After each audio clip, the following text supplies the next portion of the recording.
Y a nivel troncular tenemos los centros respiratorios, los centros ventrales, los centros dorsales, los núcleos neumotáxicos y amnéusticos, ¿de acuerdo? Aquí se encuentran pues la generación de los impulsos ventilatorios, ¿no? Daño a ese nivel implica irremediablemente la muerte si al paciente no se le somete a una ventilación mecánica asistida. Y el último nivel de control es la corteza, pues, ¿no? La corteza cerebral. Yo puedo con mi corteza hiperventilar, hipoventilar, lo que yo quiero, ¿no es cierto? Bien, ¿hasta acá se entendió? Es la parte de aspectos fisiológicos. Vamos a la parte, perdón, anatómicos. Vamos a la parte de aspectos fisiológicos. La función de los pulmones radica principalmente en proveer oxígeno a los tejidos, eliminar el dióxido de carbono. O sea, los pulmones principalmente lo que buscan es eso, ¿no? Oxigenar la sangre y favorecer la eliminación del CO2. ¿Cuáles son las etapas por el cual se consigue este objetivo? Son tres: la ventilación pulmonar, la difusión o hematosis y el transporte de oxígeno CO2 a la sangre célula, la perfusión. La ventilación pulmonar es un fenómeno mecánico, la entrada de aire a los pulmones y la salida de este. Inspiración, expiración, contracción muscular, relajación muscular, ¿ok? Es mecánico. La difusión ocurre a nivel alveolar, membrana alveolocapilar, tiene que ver con juego de presiones, difusión, el paso de un gas de una zona de alta presión a una zona de baja presión. Y el transporte tiene que ver con el transporte de gases por la sangre a todos los tejidos. Entonces, aquí está el esquemita de las tres fases fundamentales de la función respiratoria, ¿no? La ventilación, la difusión y la perfusión. ¿Cuáles son las variables que trabajan en la ventilación? Comenzaremos con la ventilación. El control nervioso, las vías motoras, la jaula torácica, el sistema pleural, la distensibilidad del pulmón y la permeabilidad de las vías aéreas. Todo debe trabajar bien para que la ventilación sea efectiva. Por ejemplo, si el paciente tuviera una miastenia gravis, un síndrome de Guillain-Barré, una esclerosis lateral amiotrófica, un DCB troncular hemorrágico o isquémico, lógicamente ese paciente no va a ventilar bien, pues. No va a ventilar bien, va a requerir un soporte. Un paciente que tenga un tórax inestable, una cifoescoliosis, un pectum excavatum, no va a ventilar adecuadamente. Un paciente con un gran neumotórax, un derrame pleural, no va a ventilar bien. Un paciente con fibrosis pulmonar, los pulmones en corcho, tienen distensibilidad o compliance disminuida, no van a ventilar bien. O a lo mejor un paciente con enfisema, que están sobredistendidos, no va a ventilar bien. Y por último, un paciente con asma, con un tumor, por un cuerpo extraño, etcétera, no va a ventilar bien. O sea, todo esto tiene que estar en armonía para que la ventilación sea buena y efectiva. Y para que comience la ventilación, primero inspiramos y después expiramos. La inspiración toma un tiempo como 1, la expiración toma 2 tiempos, normalmente.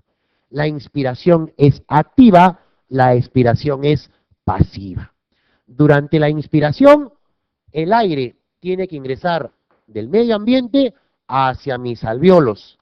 Por lo tanto, la presión atmosférica tiene que ser menor a la presión intraalveolar. Y eso lo podemos ver acá. Miren cómo, aquí graficado en 0 la presión atmosférica, y miren cómo la del alvéolo es ligeramente menor. La presión intrapleural es negativa porque va a permitir que los pulmones puedan expandirse y de esa manera crear como una bomba succionadora que permita a uno introducir el aire. ¿De acuerdo? Cuando llego al punto más alto de la inspiración, el ya no entra más, es porque he logrado el equilibrio entre la presión atmosférica y la presión alveolar. Y la presión intrapleural es máximamente negativa. ¿Ok? Ahí hemos llegado al máximo de la inspiración. Y una vez que he llegado a ese nivel, tengo que botar el aire que ingresé y paso a la fase de expiración. Tengo que yo, para botar el aire, vencer a la presión atmosférica. Y vemos aquí cómo la presión alveolar está ya por encima del nivel de la atmosférica para botar finalmente el aire. ¿Bien? Este proceso es un proceso normal, natural, involuntario, ¿ok? y que está movilizando una masa de aire de aproximadamente 500 mililitros. La distensibilidad pulmonar o compliance pulmonar, ¿de acuerdo? Lo mismo, distensibilidad o compliance, ¿ok? Es esta variable fisiológica que ve el grado de distensión del tejido pulmonar por unidad de volumen. O sea, cuando más aire meto, el pulmón se va a expandir más hasta un límite, ¿de acuerdo? Miren acá, tenemos tres situaciones. Lo normal, que es el TLC, son las siglas de capacidad pulmonar total en inglés, ¿de acuerdo? Capacidad pulmonar total, lo normal. Miren en el fibrótico, la compliance o distensibilidad está disminuida, porque son pulmones pequeñitos, fibróticos, tipo corcho. Es por eso que el paciente fibrótico respira con volúmenes tidales pequeñitos. ¿De acuerdo? Porque tiene pulmones pequeños. Tú le pides al paciente con fibrosis, sople, sople, nada más, no le sale más. ¿De acuerdo? Muy diferente al asma o al EPOC. El asma con EPOC tienen el aire atrapado y lo botan lento. Tome aire, bótelo. La expiración prolongada con los sibilantes expiratorios, ¿no? Y miren acá, en el enfisema, la distensibilidad está exageradamente alta. Ninguno de los dos extremos es bueno. Muy bien. Estas serían las paredes de la membrana alveolo-capilar que les comenté. ¿Ok? Las paredes.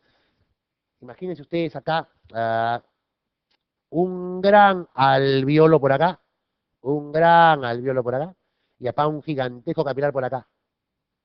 Y aquí vemos nosotros el epitelio alveolar, la membrana basal del intersticio, del alveolo y del capilar, la pared del capilar, el plasma y la pared del eritrocito. Estas capas son las que deben ser atravesadas por el oxígeno y el CO2 durante la hematosis. Difusión. Vamos a la siguiente parte, la difusión. La difusión es el intercambio de gases. El intercambio de gases que permite el paso del oxígeno y CO2 a través de la membrana alveolo-capilar. Obedece a un mecanismo de diferencia de presiones. Si le ponemos al oxígeno que difunde como 1, bien, quiero que sepan que el CO2 difunde 24 veces más que el oxígeno.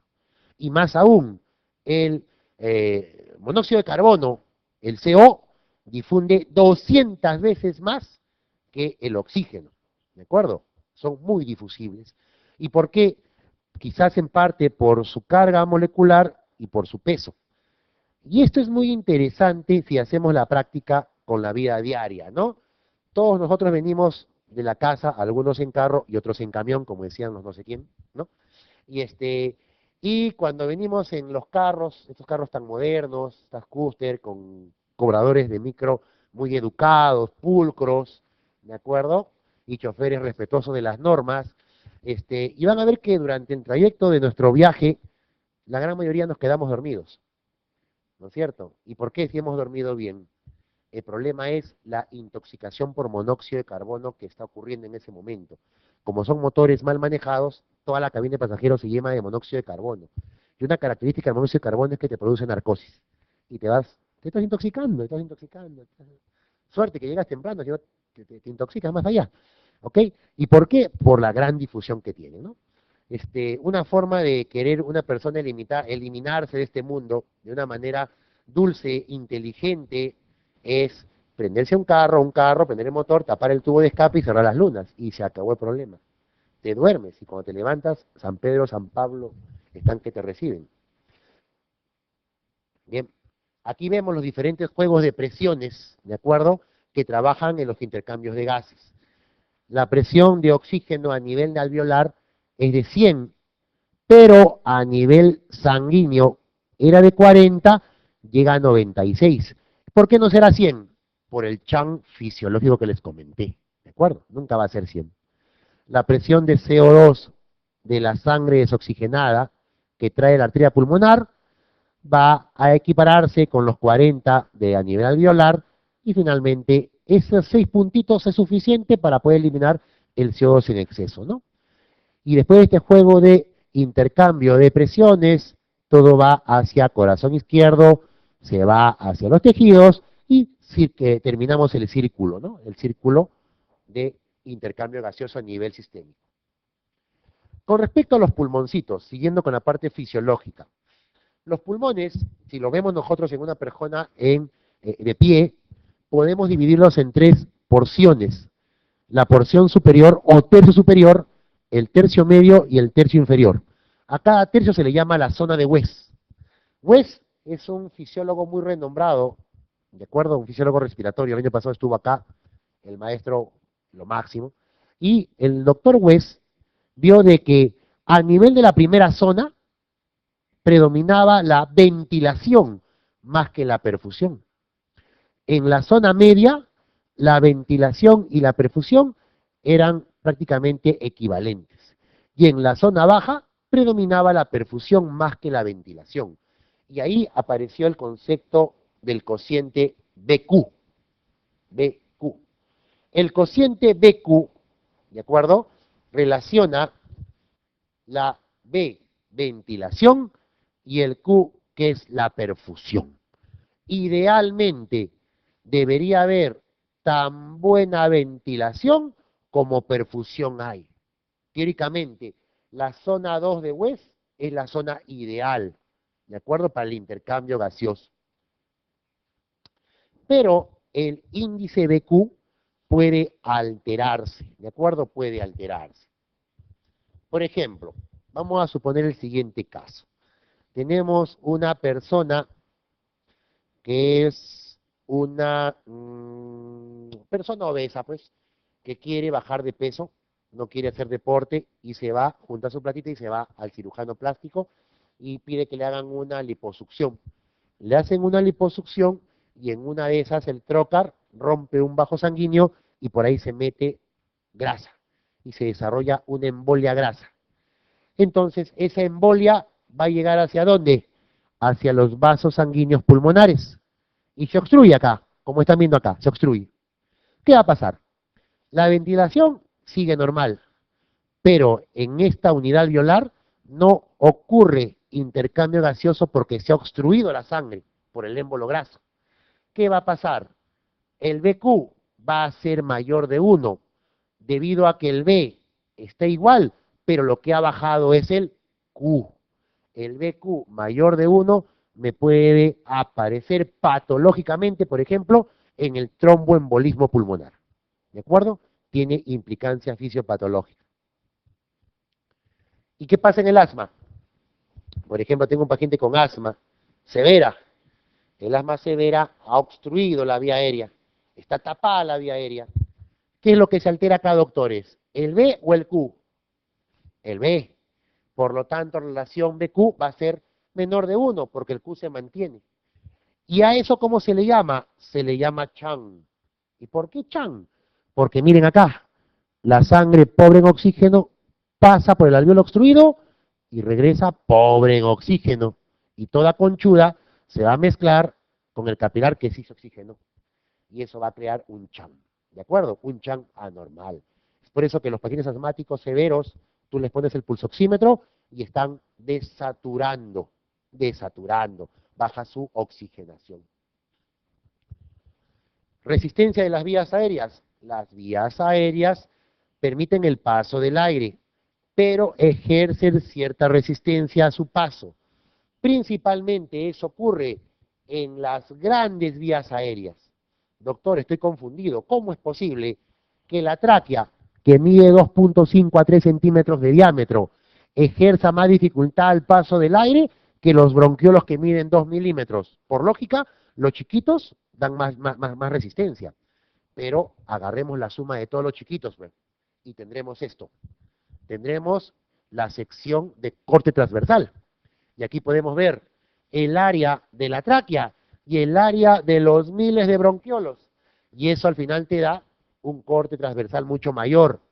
Por ello es que la resistencia de las vías aéreas, principalmente en un 70%, ocurre en las vías aéreas de gran calibre. ¿Ok? ¿Y eso cómo se expresa? A través de la turbulencia del flujo. Ustedes auscultan una tráquea y van a ver que la tráquea hace así, como si fuera un torbellino, ¿de acuerdo? Eso se llama flujo turbulento, turbulencia, ¿ok? Y si ustedes auscultan la parte baja de los pulmones, van a encontrar el ruidito. Eso se llama el murmullo vesicular, es flujo laminar, ¿de acuerdo? Flujo laminar. Vías aéreas grandes, mayor resistencia, flujo turbulento. Vías aéreas bajas, menor resistencia, flujo laminar. Aquí está lo que les decía. El flujo turbulento de tráquea y vías aéreas grandes, después el flujo laminar en vías aéreas pequeñitas. Cuando hay alguna obstrucción intrínseca o extrínseca de la vía aérea, aparecen los estertores, ¿de acuerdo? Los sibilantes, los sucrepitantes. Por ejemplo, el sibilante, ¿no? El sibilante es expiratorio, ¿no? Es expiratorio. El sucrepitante aparece en los dos tiempos y puede modificarse con la tos, ¿no? Entonces, y el pulmón está limpiecito. El sucrépito está más que todo a nivel bronquiolar. El roncante es vía aérea grande, ronca, ¿de acuerdo? La tos perruna. Bien, ya vamos a acabar.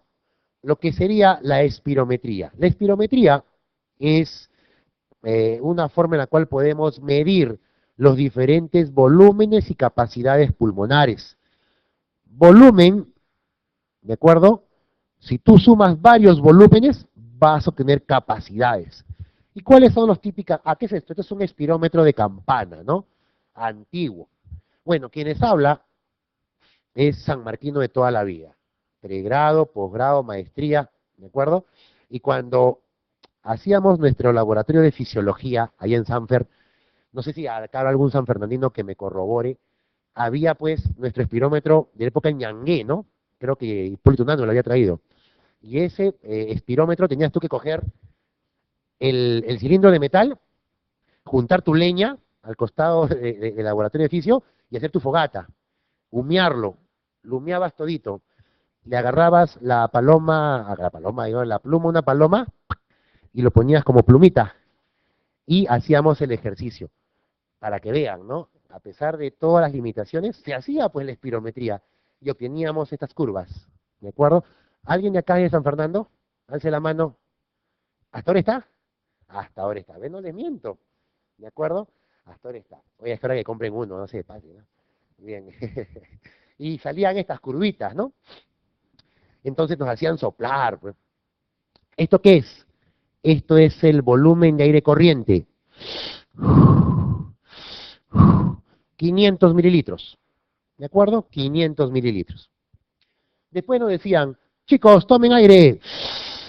Boten. Cuando yo tomaba todo el aire que podía, después de haber hecho una expiración normal, tenía el volumen de reserva inspiratoria. El volumen de reserva inspiratoria. Aproximadamente 3 litros 100. 3 litros 100. Después me decían, bote el aire, doctor. Bote todo lo que pueda. Volumen de reserva expiratoria. Más o menos 1200 a 1500 mililitros. Y la otra es, señor, tome todo el aire que pueda. ¡Bótelo!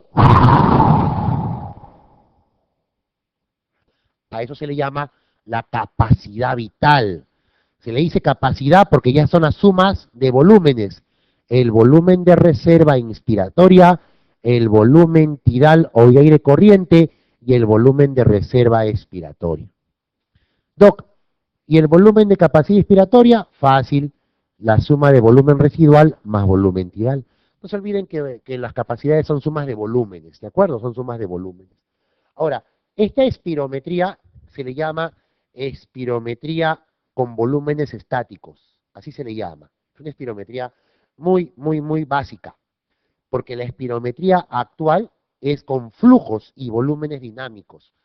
Y la vamos a ver más adelante, creo que es hoy día, en lo que viene a ser función pulmonar. Y hay un volumen de aire que no se bota. Tú por más que botes, exprimas tu tórax, no lo vas a botar. Y ese volumen de aire se llama volumen residual. ese volumen residual es 1200 mililitros. ¿A cuánto vale la capacidad vital? Aproximadamente la capacidad vital está en 4 litros y medio, ¿no? Promedio. ¿Y cuánto es la capacidad pulmonar total? En una persona promedio, 5 litros y medio a 6 litros, ¿no? Todo depende de qué, de tu peso, talla, edad, sexo y raza. Si yo tengo ahorita una capacidad pulmonar de, pongámosle, 7 litros, y acá a 20 años no va a ser igual, va a tener que ser menos, ¿de acuerdo? Juventud divino tesoro, ustedes ahorita son jóvenes, ¿de acuerdo? Yo también como ustedes estuve en su lugar, yo ya tengo 40 años, ya hace 20 tuve 20, y pucha, cuando tenía 20 años saltaba, jugaba, yo jugaba básquet en mi selección en la universidad, ahora ponme a jugar básquet, si a 10 pavos ya estoy pidiendo oxígeno. Y es parte del desarrollo, nos diremos así, del envejecimiento natural y también parte del peso, ¿no? O sea, si les contara con cuántos kilos ingresé y con cuántos kilos estoy, bárbaro. Bien, y esta es la espirometría con flujos dinámicos, ¿ah? Es con flujos, con volúmenes dinámicos. Esta espirometría es la que trabajamos los neumólogos en la práctica diaria, ¿no? Al paciente le decimos, señor, tome aire, bote, chupe aire, y se cierra el asa. A esto se le llama el asa expiratoria, el asa inspiratoria, ¿no? Y esta es la curva flujo-volumen, ¿no? Ya la vamos a ver más adelante, no se preocupe. Y finalmente, para acabar la parte de anatofisiología, saber de que la hemoglobina es la principal responsable del transporte de oxígeno hacia los tejidos, ¿no? Y obedece a la denominada curva de disociación de la hemoglobina. Aquí he puesto 60. ¿Por qué? Porque la definición de insuficiencia respiratoria me dice que la presión de oxígeno menor de 60 se llama insuficiencia respiratoria. Y si yo proyecto esto, aquí van a colocar con su lapicerito 90. Este eje de acá corresponde a la pulsoximetría, a la saturación. Una saturación de 90 equivale a una presión de oxígeno en sangre de 60 milímetros de mercurio. Por debajo de ello, ya estamos a niveles de insuficiencia respiratoria, ¿ok? Y esta curvita se mueve a la derecha o a la izquierda. Cuando se mueve a la derecha es porque la hemoglobina pierde afinidad por el oxígeno y da el oxígeno de manera más rápida a los tejidos, dado que los tejidos requieren el oxígeno para su metabolismo. ¿Qué situaciones? pH bajo, acidosis, aumento de la temperatura, la altura. Cuando ustedes van a la altura, comienzan a hacer de manera natural hiperventilación y hacen alcalosis respiratoria, que es el trastorno gasométrico primario en la altura. Pero también los tejidos comienzan a desarrollar mecanismos alternativos de energía y eso genera más cantidad de 2,3-difosfoglicerato y eso te lleva a la curva de disociación que se desvía a la derecha. Aumento de oxígeno, de CO2, también te produce desviación a la derecha. Y por último, intoxicación por monóxido de carbono. No se olviden eso, que esto preguntan mucho. La desviación a la derecha, la desviación a la izquierda. Por último, el CO2 normalmente se transporta en el plasma, no se transporta unida a la hemoglobina mayormente. Cuando se une la hemoglobina al CO2, estamos hablando de la carbamina hemoglobina, ¿no? Que es menos del 2% de transporte de CO2 normal. Y el CO2 se transporta como ácido carbónico, el cual se introduce al glóbulo rojo y la anhidrasa carbónica desdobla ese ácido carbónico en bicarbonato, en protones, en oxígeno, en agua y CO2, y este CO2 es el que finalmente se elimina por los alvéolos. ¿Y todo para qué? Para que llegue oxígeno a mis celulitas. Miren, ¿qué cantidad de oxígeno hay en el medio ambiente? 21% de 760. Eso más o menos sale como 150, 160 milímetros de mercurio, ¿ok? De 260, a mis alvéolos llega 100, a mi sangre 96, a mis células 47, a mis mitocondrias de 3 a 20. Es decir, solamente 3 a 20 milímetros de mercurio de oxígeno son suficientes para que se pueda desarrollar la vida. Pero si afuera no me ofrecen los 150, 160, esos 3 se van a alterar. Es por eso que es importante la oxigenación. ¿Cuáles son las células que más se dañan con la hipoxemia? Las células cerebrales, nerviosas. Se dice, no se ha confirmado todavía, pero se dice que por cada crisis asmática, un ser humano pierde tranquilamente más de 50.000 neuronas. Y podría ser, ¿de acuerdo? Podría ser. Bien, hasta acá se entendió. Tomen aire, respiren, por ahí he visto algunos encefalopáticos, oxigénense. Pruebas funcionales respiratorias. A las 11 es el pequeño break, no se preocupen. Bien, las pruebas funcionales respiratorias son variadas, ¿no? Tenemos las simples, como esta que es la flujometría, que es una prueba que va a medir el flujo pico, ¿de acuerdo? Otros le ponen el flujo expiratorio pico, ¿de acuerdo? Y es una prueba que requiere de un equipo muy sencillo, no es un equipo digital, es un equipo mecánico, manual, que se llama el flujómetro. Lo que se le hace al paciente, ya se le dice es que tome todo el aire que pueda, se le coloca ahí la boquilla con el flujómetro con la escala en 0.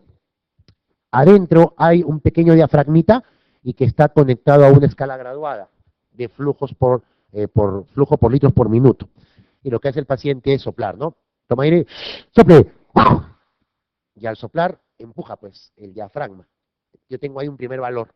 Se lo hago 3 veces y le saco la media aritmética de las 3 y tengo un valor. Se llama el peak flock, ¿no? O flujo pico. Y ustedes ven acá atrás, hay una curvita que viene a ser el peak flock, en este caso de este paciente, ¿no?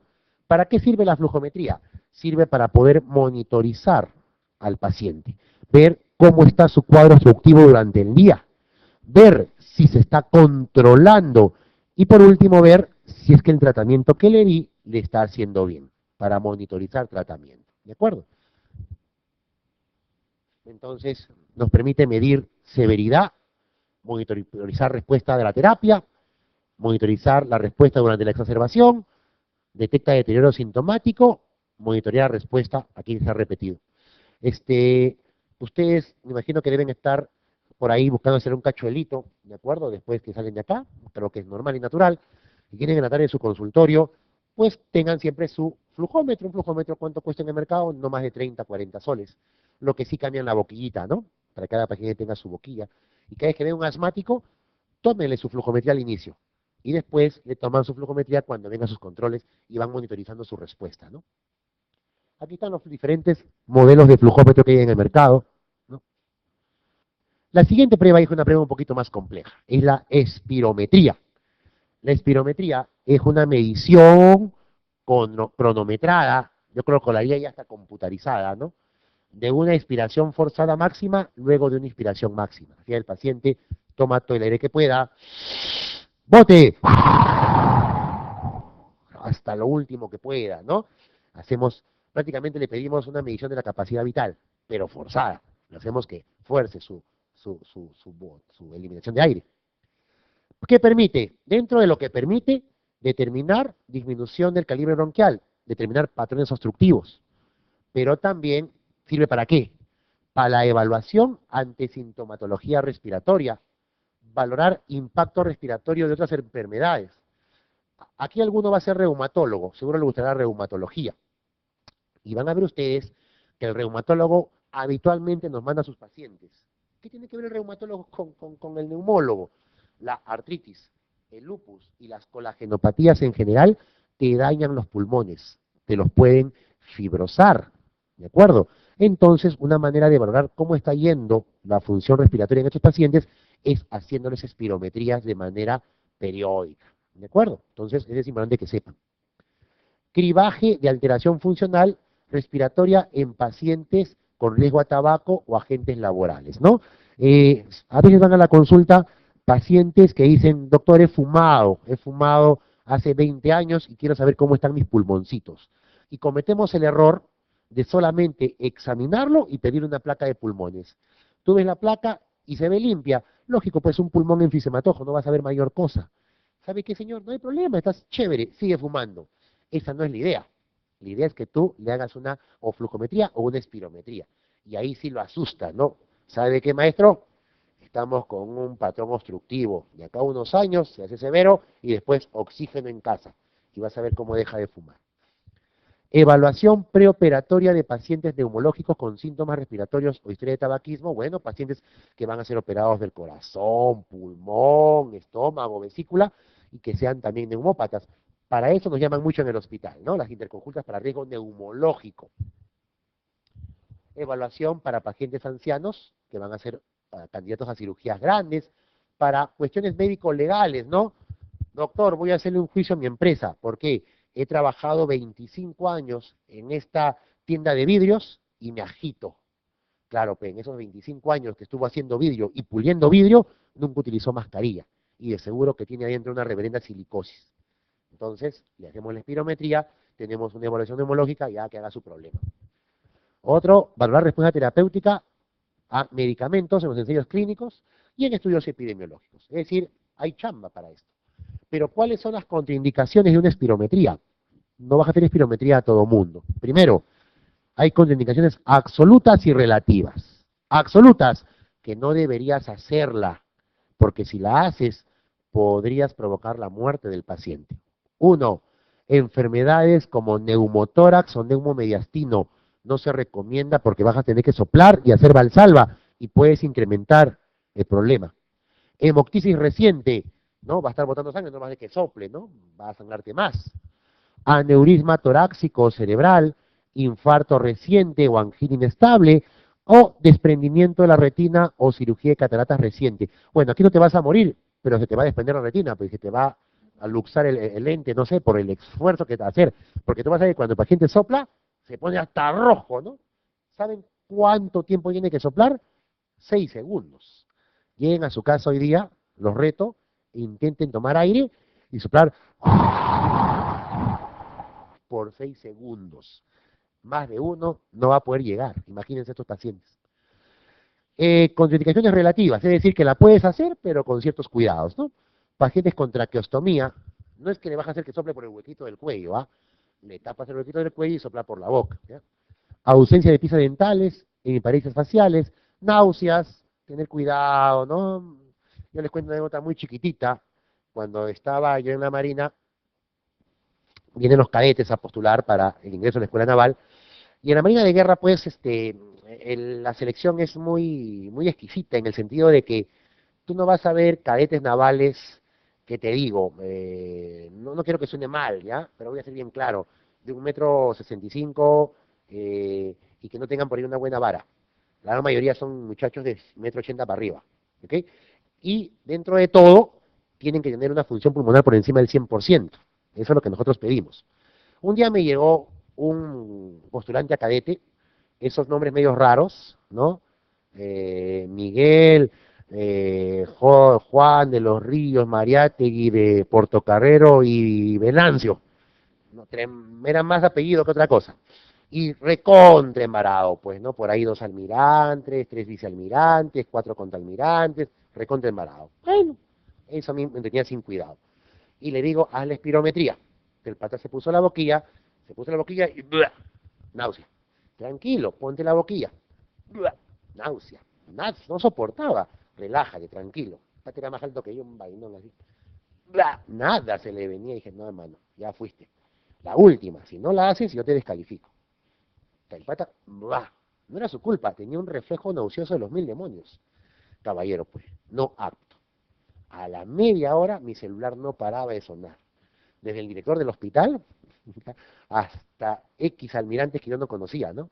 Doctor, dame el almirante tal, usted ha jalado a mi sobrino. No, no lo he jalado almirante, al contrario, le estoy salvando la vida. Porque si él fuera marino y lo metemos a hacer snorkel o buceo, ustedes le ponen ahí el tubo de buceo y ¡ah! Se va a ahogar en su vómito, le digo. Ya voy a ver, ya, vea. No sé si al final ingresó, no sé de verdad, pero cosas así me sucedieron, ¿no? Bien, complicaciones de la espirometría, accesos de tos, eso es bien frecuente, el paciente bota el aire y le viene la tos de manera fuerte, broncoespasmo, deben tener siempre su salbutamol a la mano porque se les puede cerrar el pechito. Dolor torácico es raro, aumento de la presión intracraneal con cefalea puede haber, neumotórax y síncope es realmente raro, pero se reporta. Muy bien. Y la espirometría, aquí están viendo, por ejemplo, este nano haciendo una espirometría. La espirometría se requiere un espirómetro, pues, ¿no? Y el espirómetro, pues, es un equipo mucho más complejo, ¿no?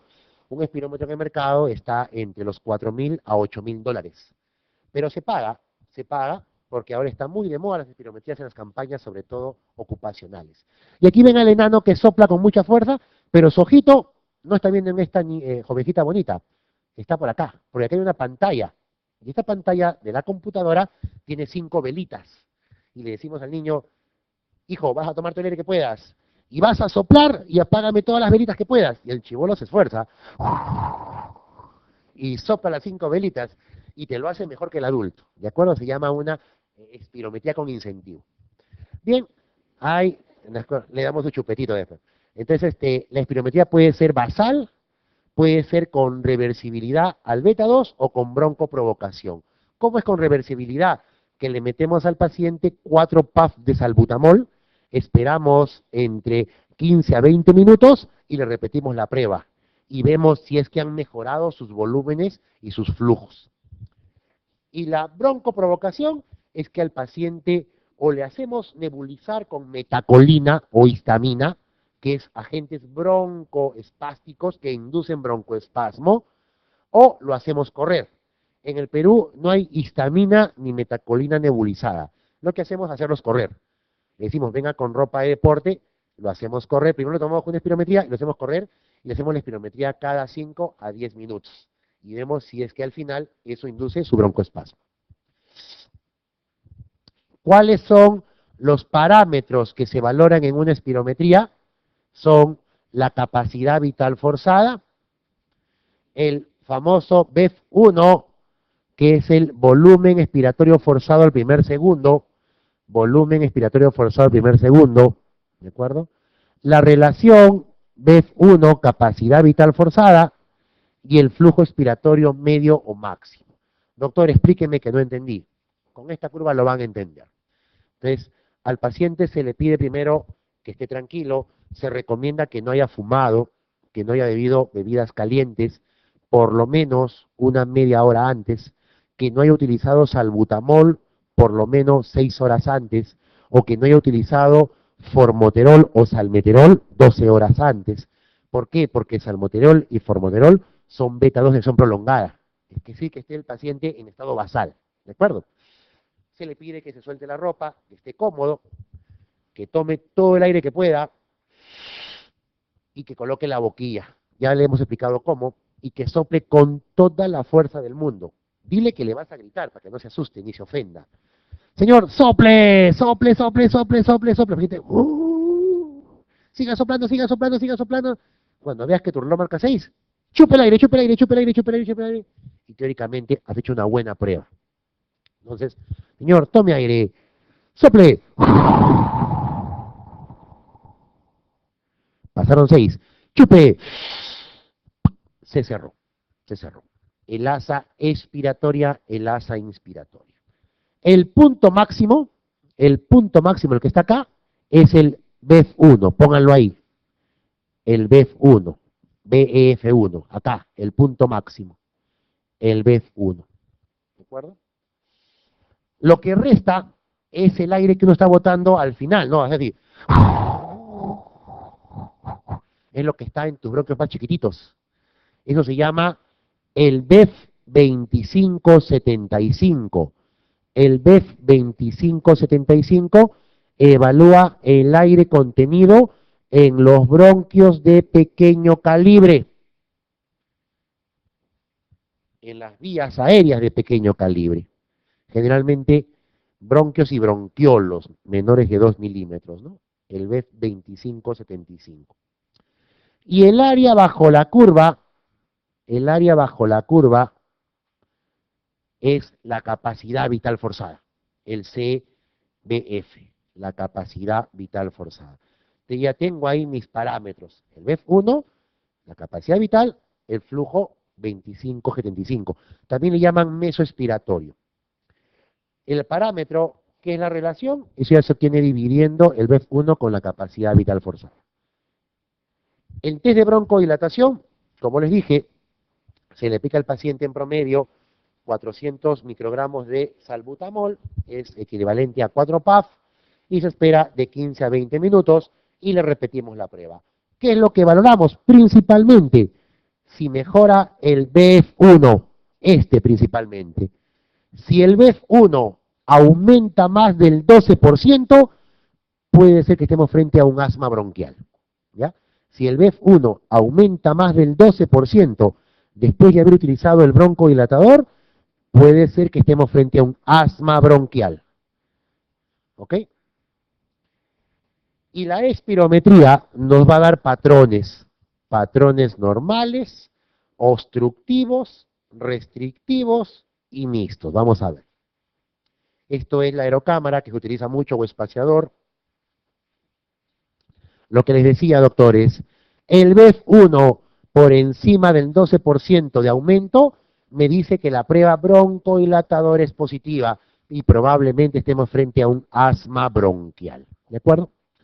La capacidad vital forzada, o también llamada FBC, que es lo mismo, también se usa, pero no tiene tanta fuerza como el BEF1. Se dice que capacidad vital forzada más de 200 también te habla de una respuesta broncodilatadora positiva, ¿no? Pero esto de BEF1 no se olviden porque han preguntado. Vamos a hablar de los patrones anormales. Tenemos entonces el primer patrón, el patrón obstructivo, obstrucción bronquial. Las enfermedades pulmonares obstructivas cursan con obstrucción, atrapamiento aéreo. Y este atrapamiento aéreo se refleja en estos dos casos, de esta niña con un rictus de desesperación por el ahogo y esta criatura con respiración por labios fruncidos, tirajes y tórax en tonel por atrapamiento, ¿no? Si yo le hago espirometría a estas criaturas, obtendré patrones obstructivos. ¿Cómo es un patrón obstructivo? Antes de ver esto, mírenlo acá. Señor, tome aire, en un normal, ¿ok? En un normal. Tome aire, bote. Normal. Llegó su BEF1 hasta 8 litros. ¿De acuerdo? ¿Qué pasó con el obstructivo? Señor, tome aire, sople.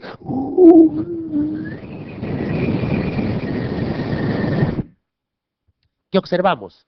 Que su BEF1 llegó apenas a 6. Es decir, el BEF1 está bajo. Y observamos que el 25-75 desarrolla una especie de concavidad y prolongación. Esta curva con BEF1 baja y con 25 disminuido con expiración prolongada es la curva típica del obstructivo. ¿De acuerdo? Y ahora sí van a entender este cuadro. En el patrón obstructivo, ¿qué es lo que se va a encontrar principalmente? Que el BEF1 está bajo. Y cuando decimos bajo, menor del 80% del predicho. Menor del 80% del predicho. ¿Qué es esto de predicho, doctores?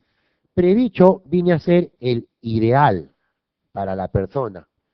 Cuando ustedes se hacen una espirometría, el neumólogo les va a preguntar su peso, su talla, su edad, lógicamente va a ver su género, va a ver su raza. Todo eso entra a la computadora y te bota un valor ideal. Pongámosle que tu BEF1 ideal era 8 litros, pero tú has soplado solamente 6. Se saca el porcentaje. ¿Qué porcentaje es 6 de 8? Nada, ¿cuánto es? Toque, pregunta de residencia. Bueno, si le sale menos de 80, es obstructivo el problema. Más de 80 es normal. ¿Qué más está abajo en el obstructivo? La relación BEF1, capacidad vital forzada, es menor de 70%. Es otro signo espirométrico del obstructivo. Y por último, el BEF 25-25 está disminuido. Cuando más obstruido esté el paciente, más disminuye el BEF1. Miren, leve, moderado, severo, no BEF1 muy bajos. ¿Quién produce problema obstructivo? ¿Solamente el asma? No. También te produce problema obstructivo el EPOC, el EPOP, ¿Qué diferencia al EPOC del asma? Pregunta de los exámenes. En que el EPOC no revierte. Tú le metes el salbutamol, los 4 PAF, le tomas la espirometría de control y el BEF1 no ha aumentado más de 12%. Si el BEF1 aumenta un poco o no aumenta, eso más va con EPOC. Y lógicamente el antecedente del humo de tabaco, que es la principal causa de EPOC. En segundo lugar, el humo de la leña en nuestro país. Tuberculosis también sopla, aspergilosis, sobre todo la broncopulmonar alérgica, soplan, los edemas pulmonares soplan. ¿Cuántos pacientes que han llegado a la emergencia con, entre comillas, asma, han sido TBC? A ver, ¿cuántas veces han pedido ustedes placa de tórax al asmático que llega a nebulizarse? Les apuesto de casi nunca. Y lo que han estado nebulizando ha sido una TBC cavitada. Y ustedes al lado sentando estudiando. ¿De acuerdo? Eso es bien frecuente. Y la otra, llega la paciente con los sibilantes difusos y la nebulizas con 7 gotas de fenoterol para que se rompa el espasmo, ¿no? Y lo que tiene es un edema pulmonar cardiogénico y está fibrilando. Al final se murió, uy, qué pena, ¿no? No se pudo hacer más, pues, ¿no? El problema era que era un problema cardíaco. Es importante a todo paciente en crisis pedirle una placa de tórax. No se olviden, te das con buenas sorpresas. Doctor, y a mí me da miedo nebulizar al paciente asmático. ¿Por qué te da miedo? Porque llega con una frecuencia cardíaca de 120 y le voy a meter fenoterol, le voy a llevar la frecuencia cardíaca a 200, va a fibrilar. Falso. El asmático que está taquicárdico por hipoxemia. Tú lo nebulizas y te apuesto que la frecuencia cardíaca baja. ¿De acuerdo? Laringitis, bronquitis, bronquiolitis, a los enanos que están ahora con esta época tan fea. Tumores, cuerpo extraño, también sibila. ¿Qué diferencia tumor de cuerpo extraño? La edad en donde aparece, ¿no? Tumor más que todo en ancianos, cuerpo extraño en niños, que son los que se meten las cosas a la boca. Cuando vean un anciano que le silba un solo hemitórax, cáncer, puede ser. Un niño que le silba un solo hemitórax, cuerpo extraño. ¿De acuerdo?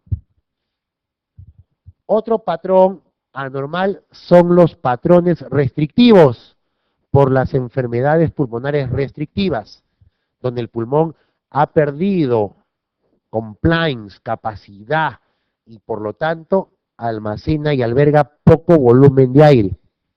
Tenemos aquí sifoescoliosis severas que hacen que los pulmones no se desarrollen, o esto, ¿no? Una silicosis producto de la inhalación crónica de cemento, tierra, granito, arena, ¿no? Vidrio en polvo. ¿Y cómo es el fibrótico? El restrictivo.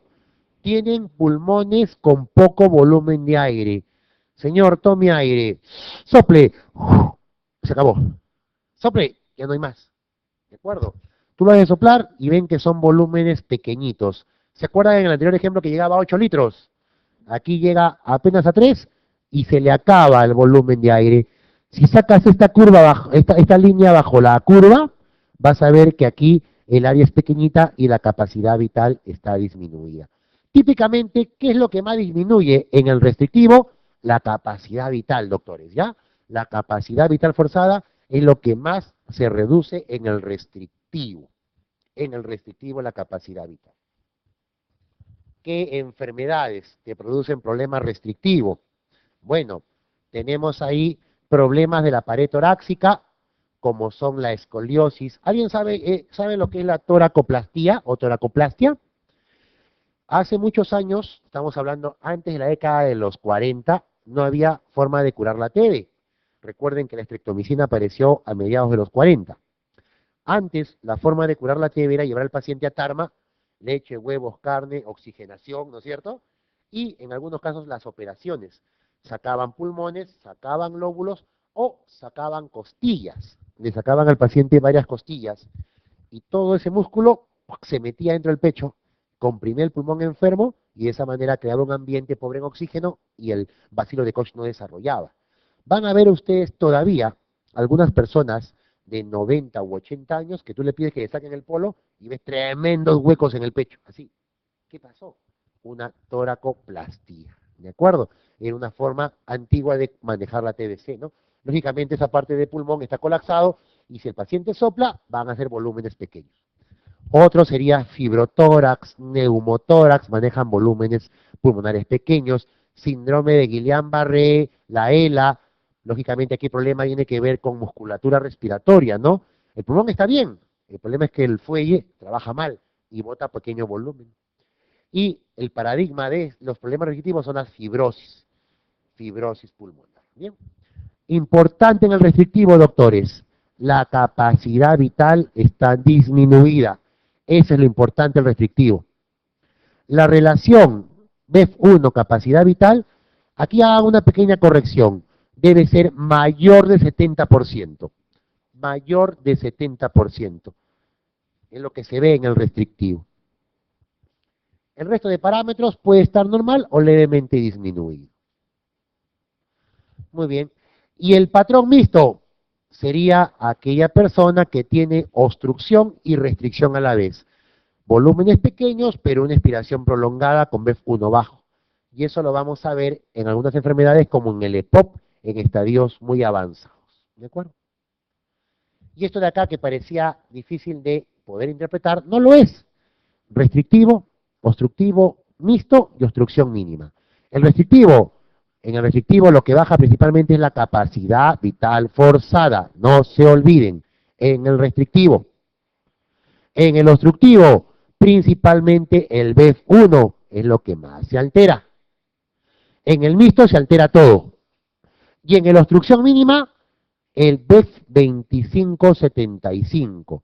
El 2575 es considerado como un parámetro muy sensible que permite identificar obstrucción en estadios iniciales. ¿De acuerdo?